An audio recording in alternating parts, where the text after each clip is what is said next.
The language is actually a vast thing, a very huge, gigantic thing. I was this mad vocabulary hungry man, somebody who writing down every single vocabulary that he come across. You have to love the language. You have to love the language that you're learning. You have to have the passion and the determination. Even if you have the most skilled teachers, they still cannot spoon feed you the language unless you have the determination to learn it. I have this determination to learn the language to this level.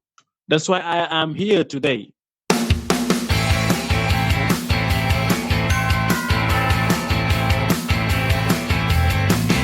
Hello guys, thanks for tuning in. I am Daniel Goodson, the host of my Fluent podcast. This time, Ahmed from Senegal gives tips and tricks on how he became a fluent English speaker. So listen up to his fantastic language learning story. Thank you very much for having reached out to me a couple of weeks ago. This was really great and I was very happy to hear that you are actually listening to both of my podcasts, even the vocab man.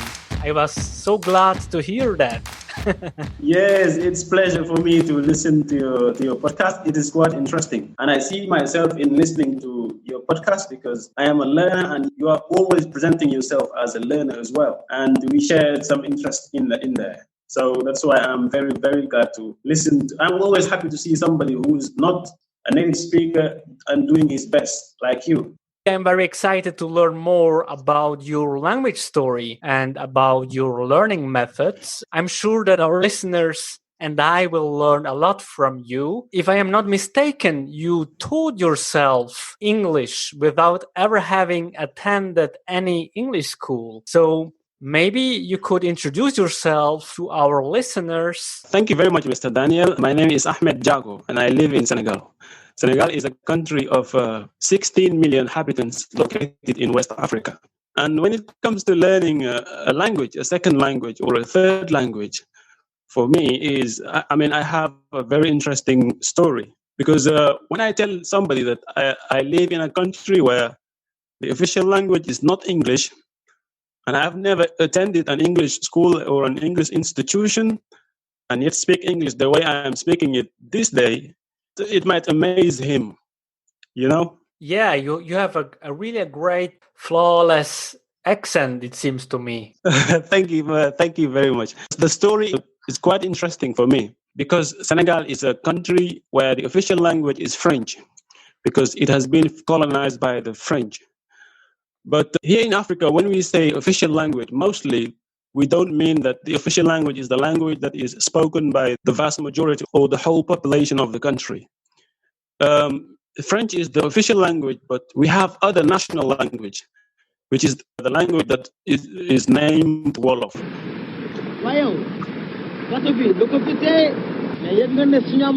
And it is actually the most widely spoken language here. I can say something like 95% of the country's population speak the same language. But only those people who went to school for studying French, or those people who live in an area where the French speakers are to be found, are actually able to speak French. But for me, when I was about 14 years old, my father took me to Gambia. Gambia is our neighboring country. I went there merely for learning Arabic. So I went there to learn Arabic, but Gambia and Senegal are quite similar. They have lots in common. For example, our national languages are the same, and I've been able to survive while there. But they have one different thing, and it is Gambia's official language is English. So the people there go to school for learning English, but their national language is still the same as our country, which is Wolof. But I was surrounded by some of my friends, some boys who were going to school to learn English, and they were having some conversation around me in English, even though English was not the language that they were speaking in their daily lives. But I became fascinated with the way they use language sometimes around me, and I asked one of my friends there, to teach me how to read English, because before you can teach yourself, somebody has to guide you to the basics. Yeah. Something like being able to read the language first before you go for yourself. By the time I was learning Arabic, but this particular boy helped me to teach me the English alphabets until I became able to read English myself. And that was it. And I was still speaking up some expressions, some words in English, something like breakfast, brother, sister, school, things like that, basic things. I spent the next 4 years there in Gambia. Then I returned, I came back to my home country, which is Senegal, to continue learning Arabic here in Arabic schools in Senegal. Around the year 2013, I have this desire to continue learning English because I realized that English is the most widely spoken language in the world. It is the most popular language in the world, and just by being able to speak it, it will open, lots of opportunities for you. And then by that time, I was been able to use Arabic and English dictionary properly. I've been quite almost fluent in Arabic. And then I stumbled upon one day one application in the form of, it was, I think, audio book, but it was built up in a form of application. I downloaded it from Apple Store, and then I downloaded an English and Arabic dictionary. This particular application, or the audio book, as you might call it, it's actually built in several sections.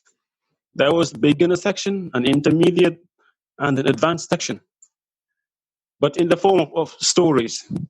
For example, they will pick up a small story, something like breakfast, and write a very short text about it.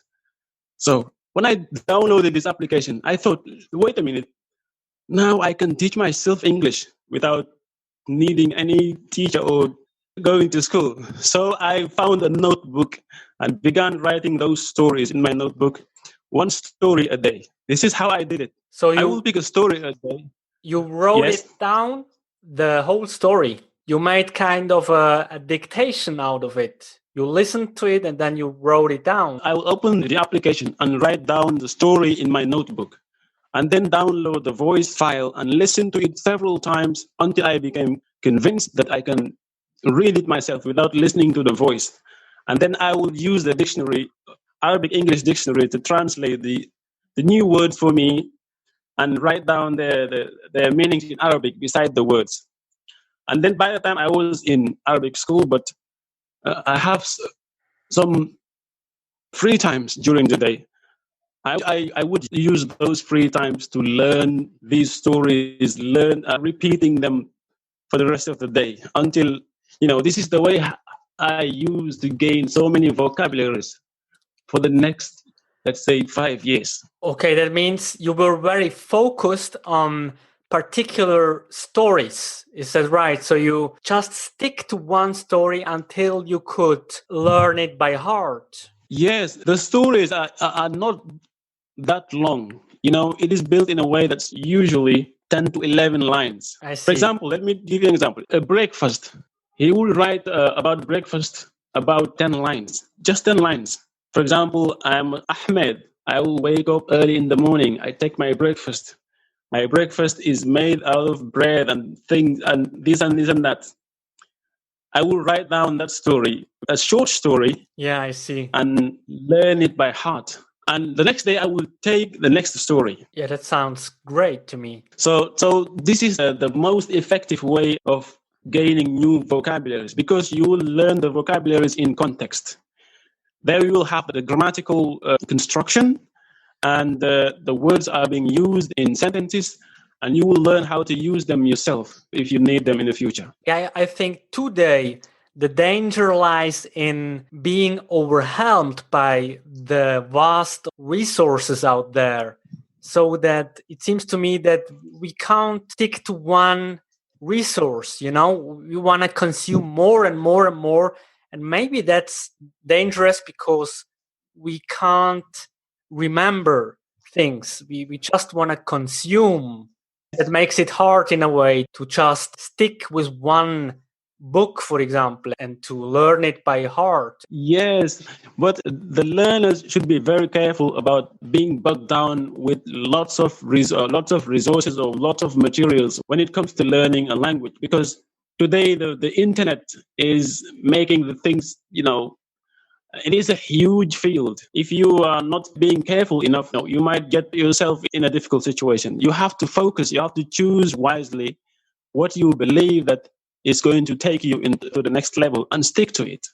So somebody might wonder, how can you become able to speak the language by just writing stories and things like that? Because that is just input. Just by making just input, one cannot become able to use the language by speaking or by writing. Yeah. By that time, my pronunciation, by the way, was not good at all. So there was videos that was produced by BBC Six Minute English, and I was downloading those videos, which teaches the English letters that people should learn when they want to pronounce English properly.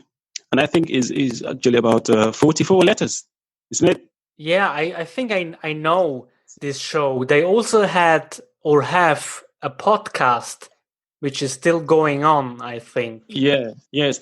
This is the videos that I downloaded to polish and to brush up my pronunciation part. And I was writing them down as well in a notebook, something like I, O, An, Schwa sounds, things like that. By the way, I prefer British English, and that's why I focused on those videos until I became satisfied with the way I pronounced words in English. By that time, I was also listening to some podcasts as well. I discovered a guy, an English teacher who lives in the UK by the name of Luke from Luke's English podcast. I discovered this particular podcast around the year 2014, yes. And I was listening to it like a mad person every single time. Whenever you Yeah, he's really great, Luke Thompson. And I have conducted an interview with him about 2 or 3 years ago. So he was also on my Fluent podcast. Maybe you noticed. Yes, I noticed. I listened to episodes in which he featured, and I've got a whole series of excuses, Daniel. How is Luke, one of the most famous podcasters, teaching English to millions of learners, doing when it comes to learning a language? My French isn't improving, but my excuses are getting better every day. Learn more about it and listen to my Fluent podcast. I'm Daniel, learn from and with a language learner. You'll find the interview on episode 28. I'm fluent in excuses in terms of my French. I listened to Zdenek Lucas also, who is actually another guy who is producing a very, very interesting topic. By the way, I am a big fan of Zdenek. I'm listening to his podcasts, especially for his streaming these days. It is quite interesting. These are the guys that I was listening every single time. And by listening to them, I see the progress in my listening ability. Yeah, I totally agree with you. I am also a fan of Zdenek's English podcast. And of course, his live shows are just amazing. Yeah, they are amazing. And did you listen to other podcasts as well? Can you recommend other podcasts? Yes, I'm a big football fan. And I listen to some football podcasts, football-related podcasts, like the Football Daily from the BBC 5 Live and 606. BBC Sounds, music, radio, podcasts. The Football Daily from BBC Sport and BBC 5 Live. Welcome to the Football Daily podcast. Now, on this episode, we're previewing the start of the EFL season this weekend. Loads to discuss. Is this the most open championship in years? We'll look at the 3 new foreign coaches in the division and the risks associated with those appointments. There are some massive clubs down in League One this season who are desperate for promotion, and we'll hear from Cambridge United. This might be not the cup of tea of some listeners out there, because there are so many people who don't like football at all, but this is the thing that interested me. And when you're listening to something that you love, you're more likely to gain, to reap the rewards, by the way, to gain a lot from it. So something that is enjoyable. I'm listening to lots of podcasts. I'm listening to some news podcasts. But these two are my prime podcasts, my prime ones. Luke's English podcast and Zdenek, and of course your podcast, which I discovered during the lockdown. Great. Thank you very much. I love the way you pronounce words, and it is quite clear. And your vocab man podcast, it is actually very amazing. Thank you very much. It's really kind of you. Have you ever considered or contemplated to make your own podcast, maybe? Because you have a lot of knowledge. You could share it to other learners as well. Well, actually, maybe. I'm not sure at the moment. Because, by the way, I'm a teacher right now. I teach Arabic in our government elementary schools here in Senegal. And we only have 3 months a year, 3 months of summer vacations every single year. But the school activities are quite hectic. That's why I'm not sure. But you make me feel that maybe I will follow you on your footsteps one day, because you inspire me a lot. You make me feel like it is possible for me as well, because absolutely inspired by you. Maybe one day I will do it just to practice my English. So you were listening to a lot of podcasts, and then your journey went on, I guess. Yes, it's going on at the moment. I consider myself as a beginner, and I'm talking to you now. But I have a problem here. Until I listened to one episode of your podcast recently about the guy who's from Kora and who lives in India. I forgot the name of him. Because until recently, I was this mad vocabulary hungry man. Somebody who writing down every single vocabulary that he come across. But then I realized that I have so many passive vocabularies in my bank. As I'm talking to you, there I have some notebooks that I used to write down some vocabularies. And I barely use those vocabularies because they are so passive. When I listened to that guy, he made me relax and sit down once again, because he was saying about when you have about 5,000 to 10,000 vocabularies in your bank, you have to focus on how to use them rather than accumulating some new vocabulary that you don't need it. If a person knows between 5,000 and 10,000 words, he should concentrate on how to use the words he knows more effectively, rather than accumulating more words in his memory, unless he needs to know new words in a particular context or situation. I reached where I am today by reading voraciously, listening carefully, noting down new words, and reviewing them often. So a wise man. And I feel with you, because it's the same here, that I used to learn a lot of, as you mentioned, passive vocabulary, which I wouldn't use just for the pleasure of learning. But I should also focus more on the vocabulary I want to use. Yeah. This is the thing, because the language is actually a vast thing, a very huge, gigantic thing, that there are some areas that you can master and talk about fluently, and they have some specific vocabularies that you're going to need when you want to talk about them. But there are some areas where you'll have no knowledge about. For example, I cannot talk about doctors-related vocabularies, hospitals, things like that. Medical English, I mean. So this is my opinion about learning second language or a third language. First of all, you have to love the language. You have to love the language that you're learning. You have to have the passion and the determination, and you have to dedicate. You have to find a time to do it. Because without love and the determination of learning the language, nobody can teach you. Even if you have the most skilled teachers, they still cannot spoon feed you the language unless you have the determination to learn it. I have this determination to learn the language to this level. That's why I am here today. There are some people around me here who have the opportunity and they've already mastered the first language that they can use to learn a second language. But maybe they don't have the determination. They don't try to find a way of, to do it because they don't love it.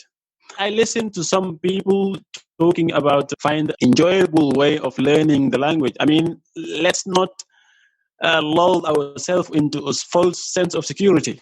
We have to realize that when you're learning a language, you have to put some extreme effort if you want to reach your goal.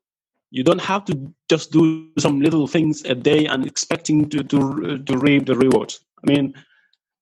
That's not. For me, you have to put a lot amount of work. Yeah, absolutely. And this is what I believe. Yeah, and I think it is crucial to be consistent. Consistency is key, and I think even if you learn, let's say, 20 minutes a day, if you can keep up with this for a very long period of time, then you will reach your goal one day. Well, maybe it's in several years, but you have to be determined, to just go your journey and make your things. And that consistency that you said, when I was learning the language throughout the last 5 years, some friends of mine, sometimes tease me, about me carrying this notebook everywhere I go and reading. They used to tell me that you are a mad person. What are you doing here? This is not our official language. You are wasting your time. And they considered me as somebody who's doing absolutely nothing. But they don't see. I don't see the way they're seeing things then. Yeah, because it's your passion. I see that, and I find this is just great. You are serious about this, and that's why you carry your notebook with you. And it's similar here in Switzerland, because English is not one of the official languages here. We have Italian, we have French, we have German, and Retro-Romanic, but English is not one of the official languages. So, but for me, that's not important, because it's just a passion of mine, and I like to learn English. Yeah. Yes. This is the case here as well. So in Switzerland, you have so many languages as well. Yeah, exactly. Yeah. Okay. And here, Senegal, as we have about 6 or 7 languages, but those languages are not popular. The most popular one, as I told you, is Wolof, and then French, and there is a language that is called Pular, Halpular. French is the official language. I chose the different way. So some people. By the way, I belong to so many WhatsApp groups that I join every now and then to practice my English. Some people used to ask me, how can you speak English while living in a French-speaking country? But my usual answer, my most frequent answer is, this is my passion, and I want to learn several languages. It's not just French and Wolof. By the way, I learned Arabic to the fluency level, and I learned English. Maybe I'm not that good in English. I'm learning French as well, and my mother tongue language. So these 4 languages are actually the languages that I am working on at the moment. So you mentioned WhatsApp groups before, and I'm wondering, how did you find these groups, and do you recommend it as a method to improve in our target languages? Yes, I would definitely recommend WhatsApp groups for those English learners to join and practice their languages. It is one of the things that I used to practice, especially my speaking part. Around the year 2016, a friend of mine introduced me to his other friend who was administrating an English group. I think the guy lives in Afghanistan. And I joined the group, and I was this very passionate learner, and I was joining every single day. And I was sending about nearly 100 messages a day. And I would speak about nearly everything. And then I became familiar with lots of English. I mean, the guys keep passing my numbers to some other groups, and until I became widely known among English groups. And this is very, very interesting because by joining these WhatsApp English groups, you can, practice at any time you want. Because maybe I don't have appropriate time to schedule some lessons on italki or something, because I don't know. I can schedule a speaking session and then miss it. That's why I am very careful about that. Maybe in my summer vacations, but when I'm in the school year, when I'm going to school, I only use WhatsApp English groups to practice my English, because I can use them anytime, in the morning, in the evening, in the night. Okay, I see. But are there people who are correcting you, or is it just that you get your practice with WhatsApp? Or how can I imagine this? Or is it topic related, or can you just talk about anything? I didn't understand how it works. I mean, it's just a bunch of people who want to practice together. This is how it worked. Sometimes there are some topic related groups. I mean, some groups that are providing topics every single day. So every member should chip in and have a say about the given topic to answer the questions. But there was always some experts in English, some people who are very good at English, some teachers, by the way, who sometimes correct us and make things up for us, basically. Because when you begin speaking, practicing your English, especially your speaking part, you don't have the time to think, because speaking and writing are quite different. When writing, you can think correctly before you pen it down. But when you're speaking, you don't have the time to maybe think properly before you speak. So you're definitely going to make so many mistakes. And those people used to correct our mistakes. And sometimes we will give some grammatical topics, and people will discuss about it.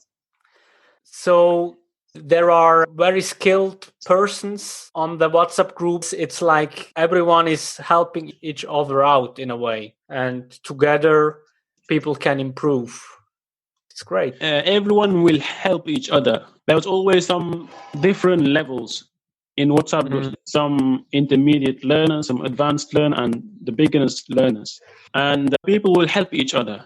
For example, if I'm an intermediate learner and I see some people, I listen to message of one of my friends or one of the group's member, and he make a mistake, I will send another message. I will send the message to this particular person and correct his mistakes and tell him how to say and how to say it correctly, things like that. This is how we used to do it. Though you have to listen to your own voice message and correct yourself if it's possible. If you cannot correct yourself, you will ask some of the admins or some people out there to listen to your audio and to give you some feedbacks. Okay, I understand. Yeah, in my opinion, recording yourself and listening to it, it's really a great way to improve yourself, because if you have reached a certain level of English, you can analyze. You will be able to analyze your own speech up to a certain point, and you can become even better by repeating the process, I guess. Yes, this is the part of recording yourself, although it is not always enjoyable to listen to your own voice. Yeah. Sometimes I listen to my voice and feel unhappy about the way I speak. And yes, it is. I also used to, I forget to tell you this, I used to record myself on my cell phone. I scheduled 6 months ago, that I'm going to record myself talking in English for about 10 minutes a day and then listen to it. and I was doing it for about 2 months. Although I feel guilty now because it's not consistent enough. But if I continue doing this particular activity, I'll be, it is crucial. It is very, very good. Yeah, that's why I don't like that much attending classes. Let's say if you have one class or one lesson a week, that's just not enough. Mhm. And on top of that, if there are, let's say, 20 pupils attending, and then maybe you get 3 minutes of speaking time or speaking practice, then that's just not enough. And that's why I like the idea to record yourself or to attend in these WhatsApp groups that you mentioned before. I think it's crucial to maintain or to make like a ritual or to set up your daily practice. Yes, I did understand. This is the problem of the traditional way of teaching the language at school, because you will attend the school for several years without being able to construct a correct sentence in the language that you're learning. People are going to school to have a paper Yeah. to attend a certain kind of degree, that I achieved my bachelor degree and this and that. But when you ask them to write or to speak about the language in which they have that degree, they are going to struggle to do it. For example, I can give an example. I can give you an example. Here in my country, some students went to university. Here in Senegal, when they have a bachelor degree, you'll go to the university, and some of them will go to the English department. And some people here have their master's degree in English. But when I speak to them, I feel, it feels like these people are actually beginners. They cannot speak English at all. It amazes me. Yeah, because they just know the theoretical way, the theory behind it, but they didn't put it into practice, I guess, or not Yeah, enough.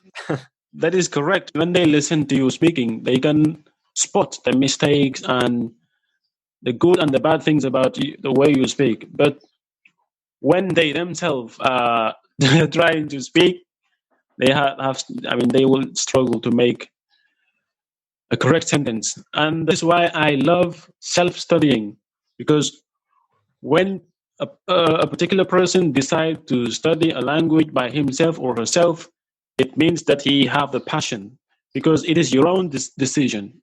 You take your own decision to learn the language. And primarily, it means that you love what you're doing. That's why you take it independently in your own hands. So in that particular case, you're definitely going to see some progress. Yeah, I agree with you. And you will have the responsibility. If you don't be consistent, then you really need to keep moving. That is consistency. If you are determined enough, you're going to have to be consistent, in my opinion. Yeah. Because you will love what you're doing, and you're going to definitely unless you give up in the early stages, because at the beginning it might be very tough and you might see no progress at all. In those particular moments, so many people have given up learning because maybe it is not pleasant, it is not enjoyable for them.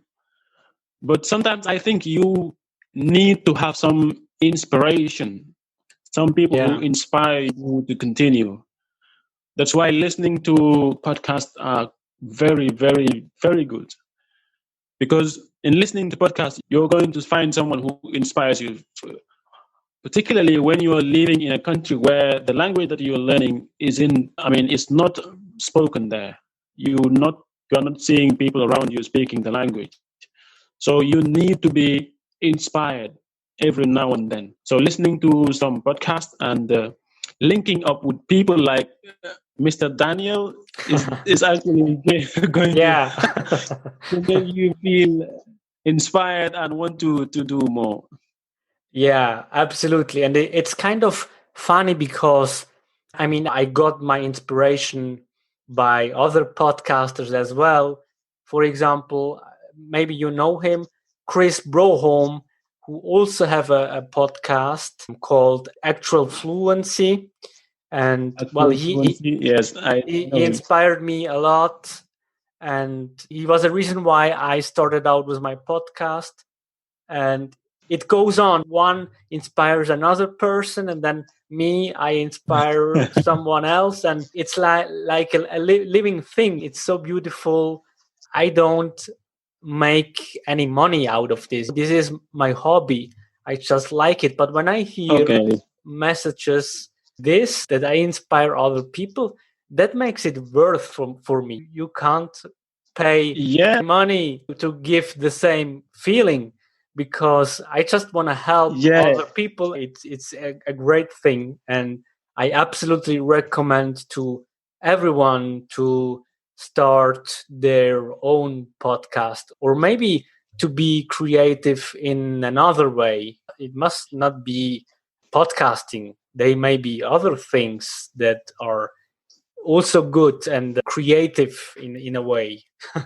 Yeah. Yes, that's very kind of you. I'm amazed about how far you've gone to help people. Giving people a helping hand always makes you feel happy. Yeah, I know Chris. I listen to Actual Fluency, by the way. I think he's a polyglot, isn't it? Yeah. Comes from And he lives in Denmark. Yes, and Chris invites lots of polyglots and language enthusiasts, and he talks about different aspects related to language learning. Yeah, Yes, exactly. I do listen. I do listen to him every now and then. Yeah, I mean, Chris is a great man as well. Yeah, and actually, with everyone that I had an interview or a conversation, it was just so great to make this connection and, in a way, to learn about different people from different countries. And I think that language learning connects people in a way. And even if we don't know the person in flesh, but in a way we are like Yes. connected, and it's Yeah. just great. It's so beautiful. Yes, it is the thing that makes the world a small city. Yeah, People exactly. will connecting together, even though they are living in a far away places. They feel they live some. For example, I'm talking with you. I live in Senegal, in West Africa, and this is the magic of language. This is the only thing that can do it is language. That is the Exactly. only thing that helped us being able to connect together and understand each other and share our knowledge and our feelings. I mean, nothing is like that. Nothing is actually bigger than that for me. Yeah.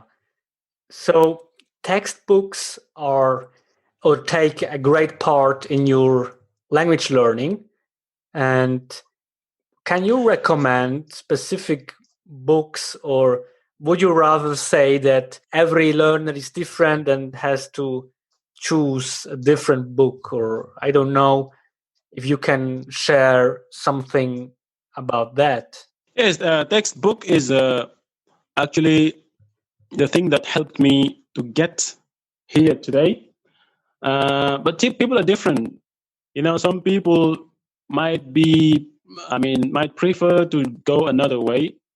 Some people, learn language in a different way. But for me, I can only recommend what I've gone through and what I knew.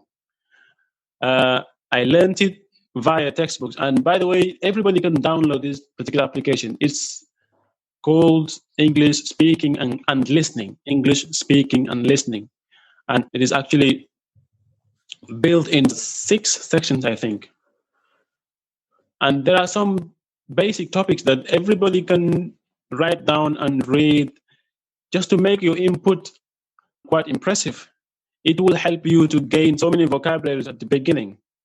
And then if you've already have a first language like English or another language that you can use to translate the unknown words and write them down, I'm not recommending people to just reading it once or twice and then leave it there.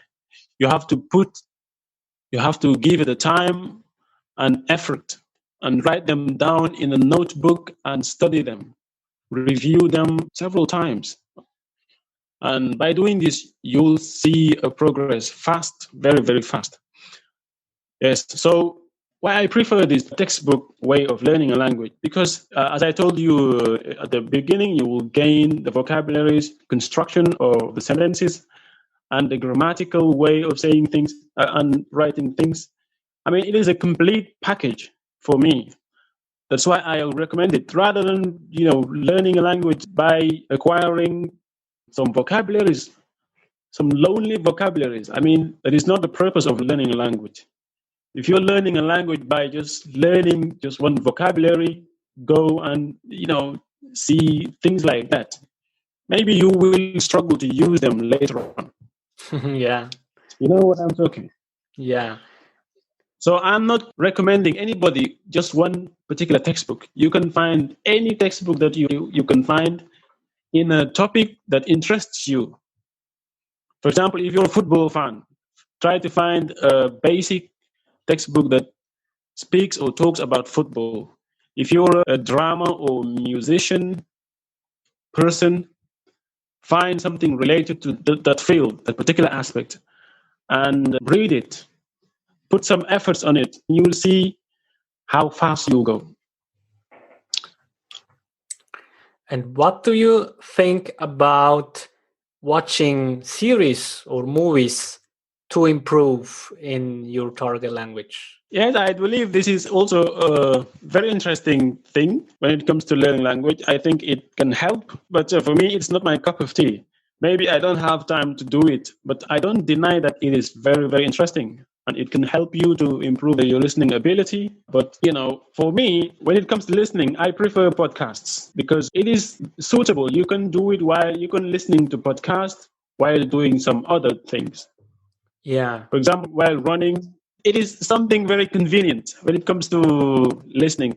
By watching movies, you only have to sit down and being focused on the television or on the internet to do it. But when you are somebody like me who moves around, very often, I prefer podcasts. Yeah.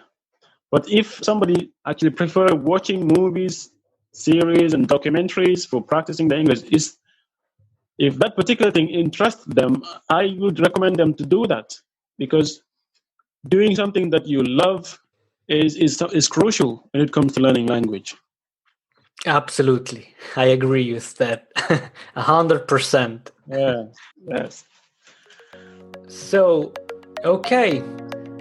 I think I want to thank you very much for your time and your story. I don't know, maybe you have a question or something you want to add before we finish up? Okay. Well, I just want to thank you. You are the first person who gave me this opportunity to express myself. I've never conducted an interview before, by the way. I have a very interesting story when it comes to learning language, and I wanted to get it out of my system to help other people like me who want to learn second language. And you are the person who gave me this opportunity to make it happen, and I thank you. I'm thanking you deeply in my heart. You are very, and I wish you all the best. And I have to thank you. Thank you very much for tuning in on my Fluent podcast and also the Vocab Man. And I mean, without you, it would not be possible, or I would not see any reason to record these podcasts, So I am really thankful for that and for all of your knowledge which you shared with us.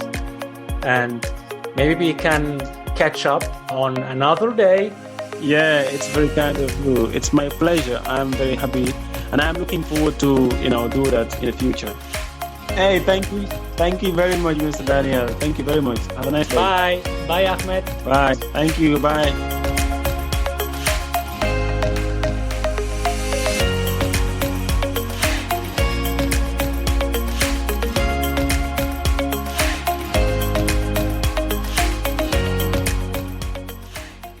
Hello there, Mr. Daniel. I read your email only to discover that our recording session wasn't working properly, which is quite a shame, really. Yeah, but it is not the end of the world. And even though maybe people aren't going to listen to it properly, but we did it. We have conversation between me and you, and you've been understanding what I was talking to you, and it is very important. It is still important, and maybe one day we can make it out. Yes.